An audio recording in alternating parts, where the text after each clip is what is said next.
প্ৰতিবাদ এনে ওলাই অহা নাই আমি নিশ্চয় কিবা অসুবিধাত পৰিছোঁ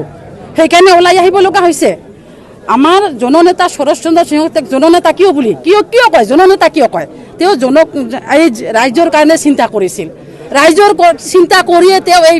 সদায়ে কৈছিল যে চাপৰত কেতিয়াও যাতে সুৰা বিপণী নুখোলে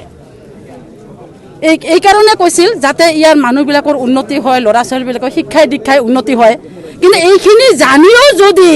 মনা নাগে তেওঁৰ মানে টকাৰ গৰম দেখুৱাই যদি কাকো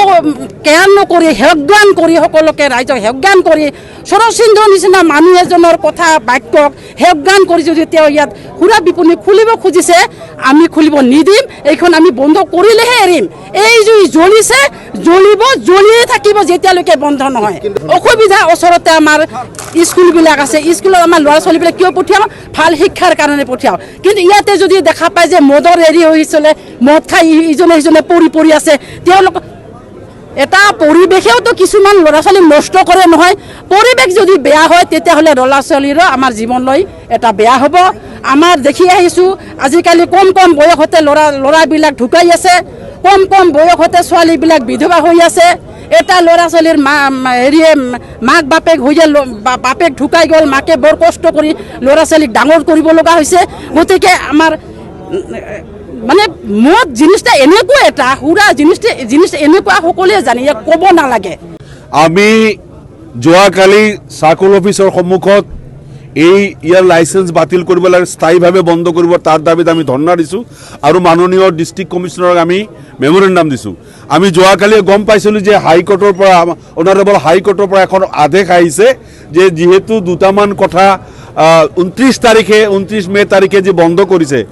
নটিচ দি টেম্পৰাৰী ক্লোজাৰ কৰিছে তাতে দুটামান লুপ হল থাকি যোৱাৰ কাৰণে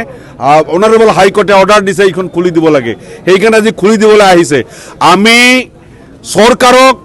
মাননীয় মন্ত্ৰীক মাননীয় বিধায়ক আৰু বিভাগক district commissioner district commissioner senior superintendent পুলিশক আমি আহ্বান জানাইছো যে সামাজিক সুরক্ষার কারণে সামাজিক শান্তি রক্ষার কারণে মহিলার সুরক্ষার কারণে শিশুর সুরক্ষার কারণে আৰু সর্বোপরি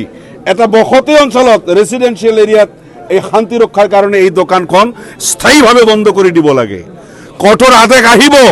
অনারেবল হাইকোর্টে নির্দেশ দিছে অনারেবল হাইকোর্টে নিশ্চয় গ্রাউন্ড রিয়েলিটি যেটো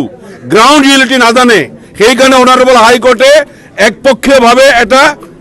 ৰায় দিছে যে দোকানখন খুলিব দিব লাগে যদি এতিয়া আমাৰ স্থানীয়ভাৱে প্ৰশাসনৰ পৰা যদি ৰিপৰ্ট যায় নিশ্চয় এই দোকানখন স্থায়ীভাৱে বন্ধ হ'ব আৰু আজি আমি ইয়াত সমবেত হৈছোঁ চাপৰৰ দল সংগঠন ৰাজনৈতিক অৰাজনৈতিক যিমান ব্যক্তি আছে পুৰুষ মহিলাই যদি এই দোকানখন আমি বন্ধ কৰিব নোৱাৰো তেনেহলে আমি মানে পুৰুষবোৰে চুৰি পিন্ধি ঘৰত বহি থাকিব লাগিব গতিকে আজি এই দোকান বন্ধ হ'ব লাগিব সামাজিক সুৰক্ষাৰ দাবীত শিশুৰ সুৰক্ষাৰ দাবীত মহিলাৰ সুৰক্ষাৰ দাবীত আৰু জননেতা শৰৎচন্দ্ৰ সিংহৰ যে সামাজিক দায়বদ্ধতা তাৰ প্ৰতি শ্ৰদ্ধা জনাই এইখন দোকান স্থায়ীভাৱে বন্ধ হ'ব লাগিব নহলে যিকোনো জঙ্গী আন্দোলনৰ ফালে আমি আগবাঢ়ি যাম আগে ইয়াৰ পৰৱৰ্তী আমি পদক্ষেপ গ্ৰহণ কৰিম ন্যায়ালয়ত গ'লে বস্তু দীঘলীয়া হয় আমি ন্যায়ালয়লৈ সহজতে যাব খোজা নাই আমি আন্দোলনৰ জৰিয়তে আজিয়ে এই দোকান আমি বন্ধ যদি কৰিব নোৱাৰো যদি আজি এই দোকান আমি বন্ধ কৰিব নোৱাৰো তেনেহলে এই দোকান বন্ধ কৰা আৰু দেৰি হৈ যাব